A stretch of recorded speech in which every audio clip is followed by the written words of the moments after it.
বর্তমানে রাশিয়া হচ্ছে ইরানের সবথেকে বড় রাজনৈতিক এবং কূটনৈতিক মিত্র।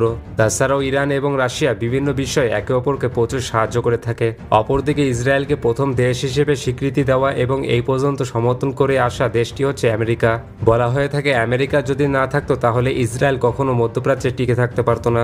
আমেরিকা ইসরায়েলকে রাজনৈতিক, কূটনৈতিক, অর্থনৈতিক, সামরিক সব দিক থেকেই প্রচুর সাহায্য করে থাকে। তো আজকের এই ভিডিওতে আমরা রাশিয়া এবং ইরান বনাম আমেরিকা এবং ইসরায়েলের মধ্যে একটি যৌথ মিলিটারি কম্পারিজন করব। অর্থাৎ কম্পারিজনে আমরা দেখব যুদ্ধক্ষেত্রে যৌথভাবে এই দুটি গ্রুপের মধ্যে কারা বেশি শক্তিশালী। তো চলুন কম্পারিজনটি শুরু করা যাক। তো যেহেতু যুদ্ধক্ষেত্রে একটি দেশের জনসংখ্যা এবং অর্থনীতি অনেক গুরুত্বপূর্ণ একটি বিষয়, তাই প্রথমে আমরা এই দেশগুলোর জনসংখ্যা এবং অর্থনীতি সম্পর্কে জানব। বর্তমানে রাশিয়ার মোট জনসংখ্যা প্রায় 14,40,00,000 এবং ইরানের মোট জনসংখ্যা প্রায় 9,24,00,000। অপরদিকে আমেরিকার মোট জনসংখ্যা প্রায় 34,72,00,000 এবং ইসরায়েলের মোট জনসংখ্যা প্রায় 95,17,000। বর্তমানে রাশিয়ার মোট জিডিপি হচ্ছে $2.196 ট্রিলিয়ন এবং ইরানের মোট জিডিপি হচ্ছে $463 বিলিয়ন। অপরদিকে বর্তমানে আমেরিকার মোট জিডিপি হচ্ছে $30 ট্রিলিয়ন এবং ইসরায়েলের মোট জিডিপি হচ্ছে $551 বিলিয়ন। তো এবার জানা যাক যৌথভাবে দেশগুলোর মিলিটারি পাওয়ার সম্পর্কে। গ্লোবাল ফায়ার পাওয়ার বর্তমান সময় তথ্য অনুযায়ী রাশিয়া হচ্ছে বিশ্বের দ্বিতীয় সবথেকে শক্তিশালী দেশ এবং ইরান হচ্ছে 16তম শক্তিশালী দেশ। অপরদিকে আমেরিকা হচ্ছে বিশ্বের শীর্ষ সবথেকে শক্তিশালী দেশ এবং ইসরায়েল হচ্ছে 15তম শক্তিশালী দেশ।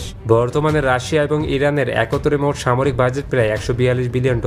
অপরদিকে আমেরিকা এবং ইসরায়েলের একত্রে মোট সামরিক বাজেট হচ্ছে $925 বিলিয়ন। সামরিক বাজেট হিসেবে রাশিয়া, ইরান, আমেরিকা, ইসরায়েল থেকে অনেকটা পিছিয়ে রয়েছে।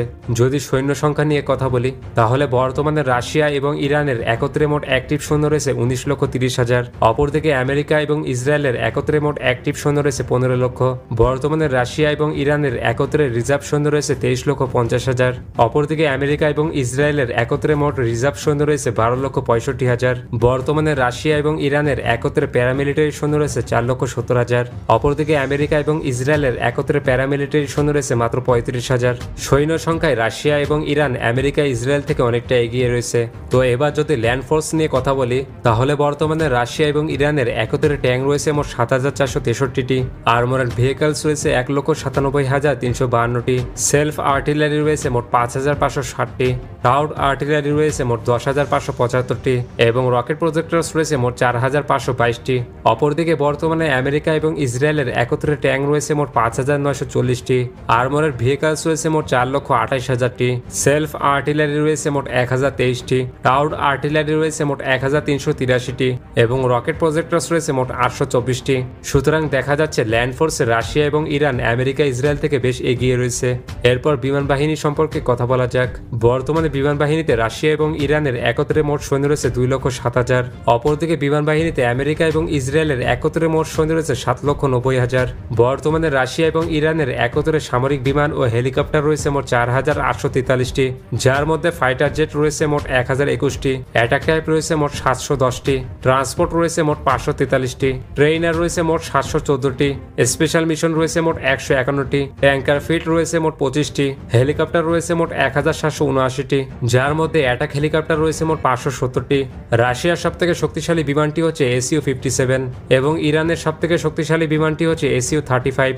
অপরদিকে বর্তমানে আমেরিকা এবং ইসরায়েলের একত্রে সামরিক বিমান ও হেলিকপ্টার রয়েছে মোট 13,654টি, যার মধ্যে ফাইটার জেট রয়েছে মোট 2,030টি, অ্যাটাক টাইপ রয়েছে মোট 927টি, ট্রান্সপোর্ট রয়েছে মোট 931টি, ট্রেইনার রয়েছে মোট 2,806টি, স্পেশাল মিশন রয়েছে মোট 666টি, ট্যাঙ্কার ফিট রয়েছে মোট 619টি, হেলিকপ্টার রয়েছে মোট 5,990টি, যার মধ্যে অ্যাটাক হেলিকপ্টার রয়েছে মোট 1,050টি। আমেরিকার সবথেকে শক্তিশালী বিমানটি হচ্ছে B-21 রাইডার এবং ইসরায়েলের সবথেকে শক্তিশালী বিমানটি হচ্ছে F-35I। তো বিমান বাহিনীতে আমেরিকা এবং ইসরায়েল রাশিয়া, ইরান থেকে অনেক বেশি এগিয়ে রয়েছে। এরপর নৌবাহিনীতে চলে যাওয়া যাক। বর্তমানে নৌবাহিনীতে রাশিয়া এবং ইরানের একত্রে মোট সৈন্য রয়েছে 1,79,000। অপরদিকে বর্তমানে নৌবাহিনীতে আমেরিকা এবং ইসরায়েলের একত্রে মোট সৈন্য রয়েছে 6,87,000। বর্তমানে রাশিয়া এবং ইরানের একত্রে সামরিক জাহাজ ও সাবমেরিন রয়েছে মোট 526টি, যেগুলোর টোটাল ওজন প্রায় 14,83,842 টন। এর মধ্যে রয়েছে একটি এয়ারক্রাফট ক্যারিয়ার, তবে নেই কোনো হেলিকপ্টার ক্যারিয়ার। রয়েছে 10টি ডেস্ট্রয়ার্স, ফ্রিগেটস রয়েছে মোট 19টি, করভেটস রয়েছে মোট 86টি, সাবমেরিন রয়েছে মোট 88টি, পেট্রোল ভেসেলস ভেজেলস রয়েছে মোট 144টি এবং মাইন ওয়ারফেয়ার রয়েছে মোট 48টি। অপরদিকে বর্তমানে আমেরিকা এবং ইসরায়েলের একত্রে সামরিক জাহাজ ও সাবমেরিন রয়েছে মোট 502টি, যেগুলোর টোটাল ওজন প্রায় 42,06,275 টন।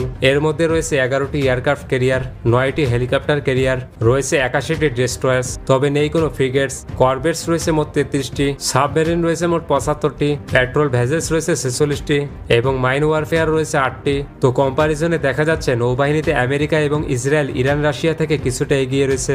এবার যদি নিউক্লিয়ার পাওয়ার সম্পর্কে জানি, তাহলে রাশিয়ার কাছে মোট 5,600টি পারমাণবিক ওয়ারহেড রয়েছে, যা বিশ্বের মধ্যে সবথেকে বেশি। তবে ইরান তাদের নিউক্লিয়ার প্রোগ্রাম এখনো শেষ করতে পারেনি। অপরদিকে আমেরিকার কাছে মোট 5,044টি পারমাণবিক ওয়ারহেড রয়েছে এবং ইসরায়েলের কাছে মোট 90টি পারমাণবিক ওয়ারহেড রয়েছে। তো এই ছিল রাশিয়া ইরান বনাম আমেরিকা ইসরায়েলের মধ্যে যৌথ মিলিটারি কম্পারিজন ভিডিও, এবং কম্পারিজনে কোন গ্রুপটি এগিয়ে রয়েছে তা কমেন্টে জানিয়ে দিন। আর আপনি যদি আফ্রিকা, দক্ষিণ আমেরিকা এবং এশিয়া সবথেকে শক্তিশালী 5টি দেশ সম্পর্কে জানতে চান, তাহলে পাশের ভিডিওটি ক্লিক করুন।